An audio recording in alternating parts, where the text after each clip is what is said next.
For the second day of Politimas, we will be talking about all the elections that have happened in the past year. So that's starting from January of 2021 all the way to December 2021. We're going to go into the major congressional elections, Senate elections, and more. What's up, everybody, and welcome back to a brand new Politimas YouTube video.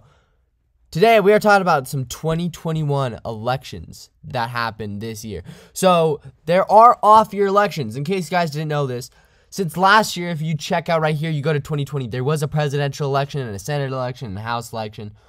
There are also elections in years where it's an odd number, because most people associate American elections with, like, let's say 2022, which is an even number, where you have Senate elections. But there were elections this year, and we're going to go over them right now. So the first one we are talking about is a special election in Georgia. So this was a Georgia special Senate election runoff. This happened because there was not a majority in this race between Raphael Warnock, Kelly Loeffler, and Doug Collins. So they had to go into a runoff because Georgia law dictates that if there's no majority in the votes, there has to be a runoff. So there was a runoff on January 5th, and Raphael Warnock won that with 51% of the vote, and Kelly Loeffler lost with 49% of the vote. There was also another runoff between David Perdue and Jon Ossoff. This happened because in the regular Senate election that happened in November, Perdue got 49.7% of the vote, which means he did not get the majority.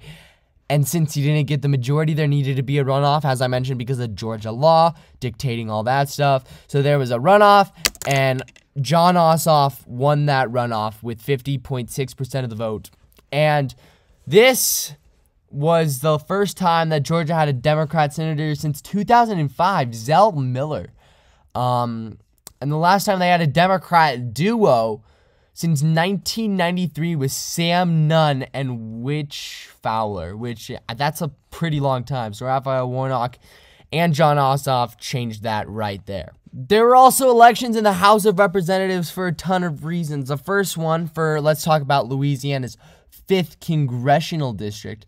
This happened because the Congressman-elect Luke Letlow died from COVID, as you can see on December 29th, 2020, cause of death, COVID-19. So, his widow, Julia Letlow, ran for this election on March 20th, 2021, and she won by a lot.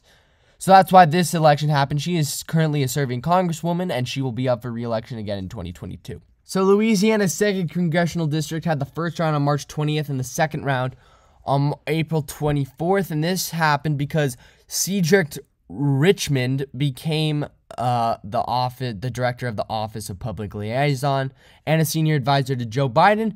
He took that role, and that led this seat empty. So then Troy Carter won this election against Karen Carter Peterson in the runoff, and he is currently the congressman from Louisiana's 2nd District, and I think he's running for re-election. He's potential. And also on Letlow, she already declared. I didn't mention that earlier. New Mexico also had a special election, which was in the 1st District. I actually interviewed one of these candidates early on in the year, if you remember her, but it doesn't matter. She lost to Melanie Stansbury in the Democrat primary, and Melanie Stansbury ended up winning the election on June 1st, and she, I think, is running for re-election. If we can check right there. Nope, she hasn't declared it, but most likely she will. So yeah, that's another one. Texas 6th Congressional District also had a special election. This happened because the incumbent Ron Wright died of coronavirus on February 7th, 2021. So that left this office with no representative. So they had a special election, and there were a ton of candidates. If you just look at these declared candidates, look at all these Republican declared candidates, look at all these Democrat declared candidates. I mean, there's a ton of action in this election, and they had a first round, and the top 2 candidates advanced into a runoff, and the top 2 candidates was the widow of Ron Wright, which was Susan Wright, and then Jake Ellzey, and then it went to a runoff, and Jake Ellzey defeated Susan Wright with 53.3% of the vote, and he is still the congressman right there, as you can see. He's currently serving since July 30th, so the election happened on the 27th. He was inaugurated a few days later.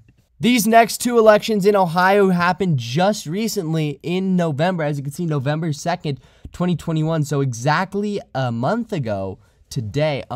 So this one, Ohio 11, was a really safe Democrat district. I mean, you could just see how Shontel Brown absolutely crushed Laverne Gore. But what I want to show you guys is the Democrat primary results. As you can see, there were two top candidates. It was Shontel Brown and Nina Turner. Nina Turner was this really progressive person that was endorsed by AOC, Ilhan Omar, basically everyone of the squad. And then Shontel Brown was the more moderate person. And she ended up winning, as you can see. I just scrolled right past it with 50% of the vote. She got 44.6% of the vote. And then Shontel Brown ended up becoming the congresswoman, and she is currently serving right there. Look at this photo of her with Nancy Pelosi getting inaugurated. And then Ohio's 15th congressional district. This is more of a lean Republican seat, but it is still basically safe Republican. Mike Carey ended up becoming the Republican nominee after basically crushing the competition. He was Trump endorsed, so I mean, he was really expected to win if we're all being honest. So Mike Carey defeated Jeffrey LaRay, Ron Hood, Bob Peterson. And then Democrat primary, Allison Russo won by a lot, but it didn't really matter. Mike Carey won this election with 58% of the vote, and Allison Russo only got 41% of the vote. There were also 3 gubernatorial elections this year, and if you check it out, one of them was a recall election. California citizens came together. They signed this recall petition. It got enough signatures to the point where a recall election ensued, and the recall election failed. As you can see, 62% basically said, no, we want Newsom to stay the governor. And there was, even though it doesn't really matter, there was a second question. Larry Elder won that question, and so if the recall went through, Elder would have became the governor, but it didn't work out, and Gavin Newsom is still the governor of California, so it was a failed recall. There was also an election in New Jersey for their governor, and they picked Phil Murphy as a Democrat nominee and Jack Ciattarelli as a Republican nominee. And this election was a lot closer than most people thought it would be because, I mean, Phil Murphy is New Jersey's a Democrat state. But Ciattarelli did really well and made it very competitive, which shocked a ton of people, including me. But Phil Murphy still ended up winning anyways. And then the biggest one out of all of them, Virginia, Glenn Youngkin beat Terry McAuliffe in this election. I think we've talked about this a ton on this channel already. But Glenn Youngkin beat Terry McAuliffe, and now Virginia has a Republican governor after Joe Biden won this election, but won this in the 2020 presidential election by 10 points. So now they have a Republican governor, which is just crazy to think about. Virginia also had a lieutenant gubernatorial election. Winsome Sears won this election by about 1 point against Hala Alaya. I think that's how you say it. I'm going to be honest, I don't really know. But, I mean, that's another shocker. Boom, right there. They have a Republican governor and lieutenant governor. They also had an attorney general election, and Jason Miyares won that as well against the incumbent Mark Herring. So there you go. Boom. Trifecta. They won, the Republicans won governor, lieutenant governor, and attorney general. There were also a ton of mayoral elections, as you can see right here, but I'm only going to talk about the most important ones, in my opinion. So, the Democrat primary was very competitive. There were a ton of candidates, including Andrew Yang, who only got 4th place. But Eric Adams ended up winning, and usually the Democrat wins. And, I mean, you can see he crushed Curtis Sliwa. And he's currently the mayor-elect in New York City.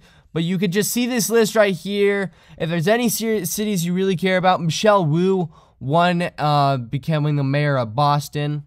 So boom, there you go. All the elections that have happened in the past year. Remember that this is day 2 of Politimas, and that every day throughout the month of December until Christmas, we will be releasing a brand new YouTube video. So stay tuned for tomorrow because there will be a new one out. See you next time. Just see those sleigh bells ringling, ring, ting, a tingling, ting. Just see those sleigh bells jingling, ring, ting, a tingling.